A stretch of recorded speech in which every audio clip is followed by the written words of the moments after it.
Hello बच्चों, कैसे हो आप सब। उम्मीद है कि आप सब बहुत अच्छे होंगे और अपने मैथ के एग्ज़ाम की बहुत अच्छे से तैयारी कर रहे होंगे। 27 तारीख का आपका जो मैथ का पेपर है उसके लिए कुछ महत्वपूर्ण प्रश्नों को लेकर के आया हूँ। लगातार आपको महत्वपूर्ण प्रश्नों की श्रृंखला देता रहूँगा।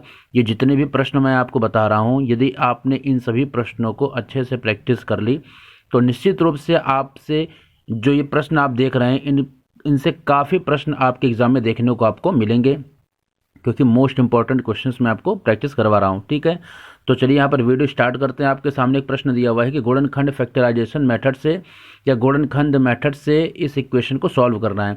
आपको मालूम है कि ये क्या होता है, ये A X square plus B X plus C is equals to zero होता है। ठीक है ना, जहाँ पर ए बी और सी ये क्या होते हैं, कांस्टेंट नंबर होते हैं, कांस्टेंट होते हैं। और इसके अलावा जो ये एक्स है ये क्या होते हैं, वेरिएबल्स होते हैं। एक्स क्या होते हैं, ये वेरिएबल्स होते हैं। ठीक है, यहाँ पर हमें क्या करना होता है कि हम सी को और एक्स से हम यहाँ पर मल्टीप्लाई करते हैं। जो भी हमारा नंबर आता है उसको इस नंबर के अकॉर्डिंग देखते हैं कि यहाँ पर ये अगर माइनस है तो बीच वाला नंबर हमें माइनस करके लाना होता है। और ये जो सी है इसके पहले जैसे यहाँ पर दिखा रहा है, अगर ये प्लस है तो यहाँ पर हमें प्लस करके लाना होता है, और ये अगर माइनस हो तो हमें माइनस करके बीच वाला नंबर लाना होता है। ठीक है, तो यहाँ पर हम क्या करेंगे, यहाँ पर हमने आपको बताया, तो यहाँ पर इसको हम 6x स्क्वायर, ठीक है, माइनस का 4x और माइनस का 4x प्लस का 3x माइनस का 2 इज इक्वल्स टू 0 कर देंगे। 2 6 जा 12 हो जाता है, तो मल्टीप्लाई करके पर हमें 12 लाना है, और माइनस यहाँ पर इसलिए माइनस करके यहाँ पर हमें माइनस एक्स एक एक्स लाना है। तो देख रहे हैं आप कि 4 में से 3 जाएगा, माइनस प्लस में तो माइनस हो जाता है, तो 4 में से 3 जाएगा तो एक एक्स बचेगा, माइनस का 2 इक्वल्स टू 0। ठीक है, यहाँ पर दो कपल अगर हम लेते हैं तो दोनों को क्या करेंगे, यहाँ पर एक एक करके कॉमन लेते हैं। दोनों तरफ कॉमन क्या है, दोनों तरफ कॉमन है 3, यहाँ पर ये 6x स्क्वायर और माइनस का 4x, यहाँ पर क्या कॉमन है, तो यहाँ पर आप देखते हैं दोनों तरफ 2x कॉमन है। ठीक है ना, दोनों तरफ क्या कॉमन है, 2x कॉमन है। 2 3 या 6x और यहाँ पर 2 2 जा 4। ठीक है ना, 3x माइनस 2 हो जाएगा, और प्लस 1 यहाँ पर अगर कॉमन लेते हैं दोनों तरफ, दोनों में नंबर 1 कॉमन यानी प्लस 1 कॉमन दोनों में है, तो यहाँ पर भी 3x माइनस का 2 आ जाएगा बराबर का 0। अब यहाँ पर आप देखते हैं कि वैल्यू जो आ रही है 2x माइनस 1, एक ये वाली प्लस 1, एक ये वाली वैल्यू ले लेते हैं, और एक 3x माइनस का 2 ये वैल्यू दी बराबर 0। दोनों में से एक बार इसको हम 0 के बराबर करेंगे और एक बार इस वैल्यू को हम 0 के बराबर करेंगे। ठीक है, तो यहाँ पर 2x प्लस 1 इक्वल्स टू 0, तो 2x इक्वल्स टू कितना हो जाएगा, माइनस का 1 हो जाएगा, x बराबर कितना हो जाएगा, माइनस का 1/2 हो जाएगा। इसी तरीके से 3x माइनस 2 बराबर 0 ले लेंगे, इस वाली वैल्यू को एक बार ले लेंगे, तो क्या हो जाएगा 3x माइनस 2 अगर हम ले लेते हैं तो यहाँ पर क्या हो जाएगा 3x इक्वल्स टू हो जाएगा, माइनस को उधर जाकर के प्लस का 2 हो जाएगा, x बराबर 3 को नीचे ले जाएंगे तो 2/3 यहाँ पर आंसर हो जाएगा। तो x की कितनी वैल्यू आ रही है, एक x की वैल्यू आ रही है -1/2, और एक x की वैल्यू जो आ रही है वो कितनी आ रही है 2/3। तो ये क्या हो जाएगा, ये रूट हो जाते हैं, ये x क्या है, ये रूट्स हैं। ठीक है, इस प्रकार से आपने प्रश्न को देखा होगा। अगला क्वेश्चन आप यहाँ पर देख रहे हैं, आपके सामने दिया हुआ है फैक्टराइजेशन मेथड से इस क्वेश्चन को भी करना है, यानी कि गुणनखंड विधि से इस प्रश्न को भी करना है। इस प्रश्न को करने के लिए बीच वाली जो वैल्यू इसको स्प्लिट करते हैं यानी तोड़ते हैं। मैंने आपको बताया था कि A X square plus B X plus C is equals to 0 में सी की वैल्यू का हम ए की वैल्यू से, यानी ए यहाँ पर जो भी वैल्यू और सी की जो वैल्यू, उनको आपस में मल्टीप्लाई करते हैं।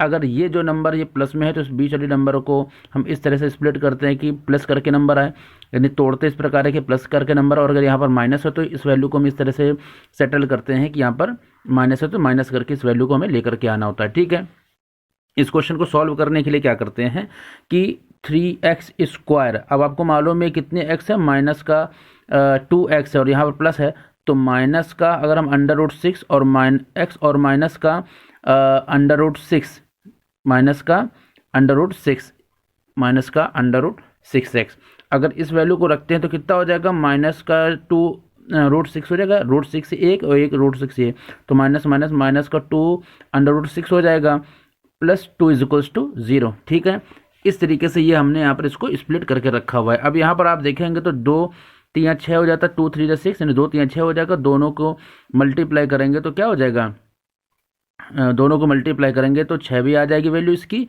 और इन दोनों वैल्यू को अगर हम माइनस माइनस करके प्लस करते तो 2√6 आ जाता है। ठीक है, इस प्रकार से हमें इसको स्प्लिट करना होता है, नहीं तोड़ना होता है।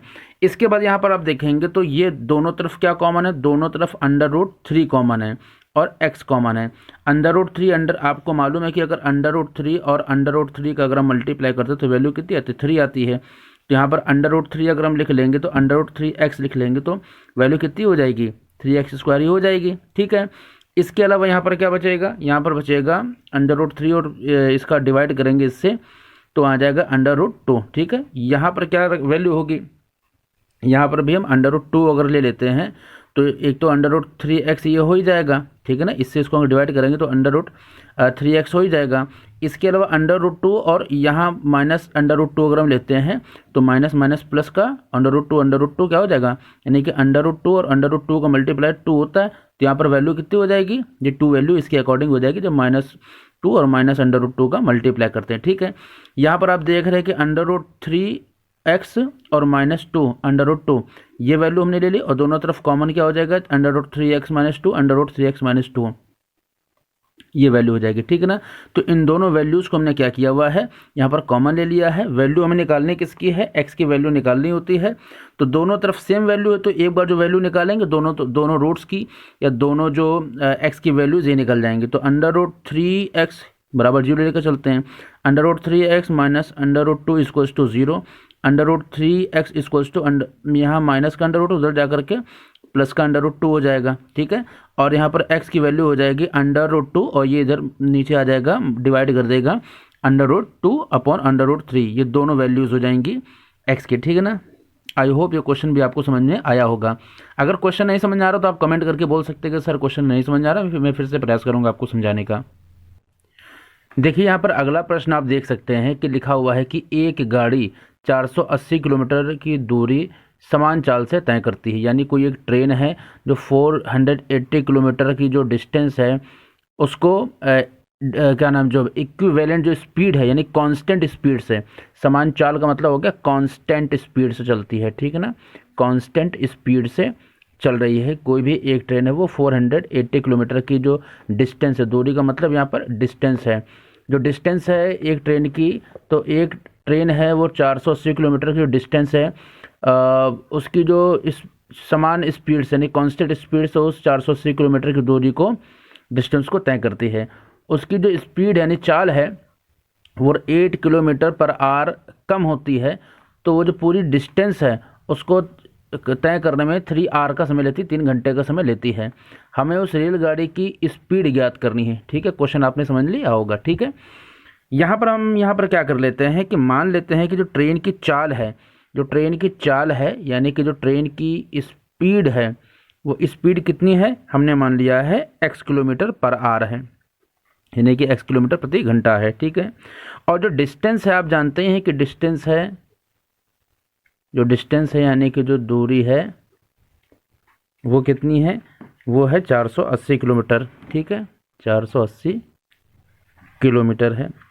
और हमने समय मान लिया t यानी जो समय है वो कितना है, वो है तुम्हारा आपका t घंटा। ठीक है ना, t आवर है, जो समय है वो कितना है, टाइम है वो t घंटे हैं। ठीक है, मालूम है आपको कि दूरी बराबर कितना होता है, दूरी बराबर होता है चाल गुणे समय, यानी कि जो डिस्टेंस बराबर होता है वो स्पीड इनटू टाइम होता है। ठीक है, यहाँ पर चाल कितनी दी हुई यानी कि स्पीड कितनी दी हमने मान रखी है, x किलोमीटर पर आवर मान रखी है, और जो समय है वो t सेकंड है, अपॉन यहाँ पर अगर हम देखते हैं तो t निकालने के लिए हम क्या करेंगे, यानी डिस्टेंस कितनी दे रखी है, 480 किलोमीटर दे रखी है। t निकालने के लिए हमें क्या करना होगा, t निकालने के लिए हम 480 और x को जाकर के यहाँ पर डिवाइड कर देंगे। ठीक है भाई, हमारे मल्टीप्लाई कर दे, आकर के डिवाइड कर देगा, तो t बराबर हमारा इतना आ गया है। ठीक है, अब क्वेश्चन के अकॉर्डिंग क्या करेंगे, क्वेश्चन के अकॉर्डिंग हम देखते हैं, अकॉर्डिंग टू क्वेश्चन यानी प्रश्न के अनुसार, अकॉर्डिंग टू क्वेश्चन कितना हो जाएगा, यहाँ पर हो जाएगा दूरी बराबर यानी डिस्टेंस बराबर कितना हो जाएगा, दूरी बराबर चाल गुणे समय होता है। ठीक है ना, यानी कि speed into time, distance equals to होता है। ठीक है, डिस्टेंस कितनी दे रखी है, 480 किलोमीटर है, और जो चाल है यानी हम क्या कर रहे हैं कि 3 घंटे कम करते हैं, तो जो स्पीड है उससे 3 घंटे हमें कम करना होगा। ठीक है, स्पीड हमें जब 3 घंटे हम कम करेंगे, सॉरी यहाँ पर 8 किलोमीटर स्पीड, जब इसकी ये चाल दी है ना, चाल को जब हम 8 किलोमीटर कम करते हैं तो स्पीड हमने मानी है कितनी, x, और 8 घंटे कम कर रहे हैं। ठीक है ना, तो जब हम 8 घंटे हम कम करते हैं तो समय क्या होता है, समय 3 घंटे अधिक लेता है, तो समय 3 घंटे अधिक ले लेगा, समय क्या करेगा, ये 3 घंटे अधिक ले लेगा। तो यहाँ पर हम समय को 3 घंटा क्या कर सकते हैं, 3 घंटे इसको समय में हम बढ़ा देते हैं। ठीक है, प्लस कर देंगे। जब समय में हम 3 घंटा हम प्लस कर देते हैं तो अब हमें क्या करना होगा, यहाँ पर आप इसको कैलकुलेशन करेंगे, देखिए यहाँ क्या हो जाएगा, 480 किलोमीटर तो मान लो है ही है। ठीक है ना, x -8 है, तो x -8 को ऐसे ही हम रख देंगे। ठीक है ना, इंटू यहाँ पर t+3 है, t+3 बराबर कितना हो जाएगा, यानी कि ये जो 3 है इसको तो ऐसे ही रखेंगे प्लस का 3, और जो t है तो t की वैल्यू हमने कितनी निकाली थी, ये निकाली थी 480 अपॉन x निकाली थी। ठीक है, इसको जब हम सॉल्व करते हैं तो क्या हो जाएगा, 480x हो जाएगा, ये 480x हो जाएगा, और इक्वल्स टू में क्या हो जाएगा, x माइनस का 8 रहेगा। ठीक है ना, और क्या हो जाएगा, ये जो यहाँ इसने क्या किया था, 3 1 जा 3x यहाँ पर हो जाएगा, तो इसको हम यहाँ पर क्या कर सकते हैं, 3x कर सकते हैं, प्लस 480 कर सकते हैं, और इसका जो नीचे का x आया था बट्टे में जो x आता है ना, इसको कैलकुलेशन करने के बाद इसकी कैलकुलेशन क्या हो जाएगी, 480 प्लस 3x अपॉन x। ठीक है ना, तो x यहाँ पर जाकर के मल्टीप्लाई कर दे, इसलिए नीचे से यहाँ से हटा दिया। ठीक है, तो यहाँ पर क्या हो जाएगा, 480x, और ये पूरी वैल्यू यहाँ पर आ गई है। अब 480x इसको फिर से उतार लेंगे, इक्वल्स टू इसका जब मल्टीप्लाई करेंगे तो क्या आ जाएगा, 3x square multiply 3x square हो जाएगा, प्लस 480x हो जाएगा। ठीक है ना, माइनस का 24x हो जाएगा, माइनस का 8 इंटू 480, ये क्या हो जाएगा, इसकी ये कैलकुलेशन हो जाएगी। ठीक है ना, 480।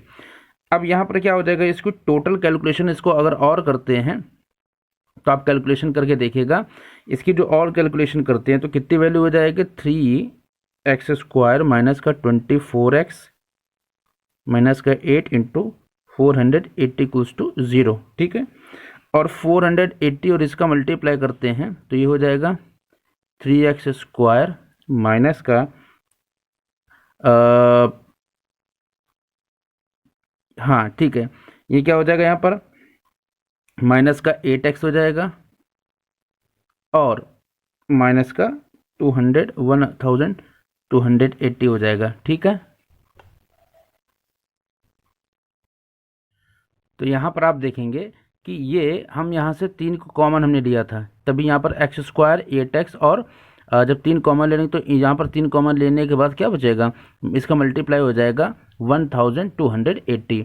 अब इसकी अगर कैलकुलेशन करते हैं तो यहाँ पर मैंने आपको बताया था माइनस हो तो इस वैल्यू को हम माइनस करके लाएंगे, तो हो जाएगा यहाँ पर x का स्क्वायर माइनस का 440x माइनस का 32x, इसको जब डिवाइड करेंगे तो इस रेशियो में आएगा, इनका मल्टीप्लाई करेंगे तो 1280 आएगा, और यहाँ पर माइनस करके हमें जो वैल्यू लानी है तो प्लस, तो माइनस प्लस माइनस हो जाएगा, तो माइनस का 8x हो जाएगा, और माइनस का 1280 यानी 1280 हो जाएगा। यहाँ पर दोनों का कॉमन ले लेते हो तो एक्स स्क्वायर, यहाँ पर क्या x कॉमन आ जाएगा, तो x से एक x जाएगा तो यहाँ पर एक x बचेगा, माइनस x से x गया तो यहाँ पर बचेगा 40, यहाँ पर प्लस अगर हमने 32 ले लिया तो 32 से 32 गया, यहाँ पर बचा x, प्लस माइनस यहाँ पर माइनस हो जाएगा, 32 से भाग देंगे 1280 में तो 40 बार जाएगा, तो एक वैल्यू हो गई x माइनस 40, और एक वैल्यू हो गई x प्लस 32।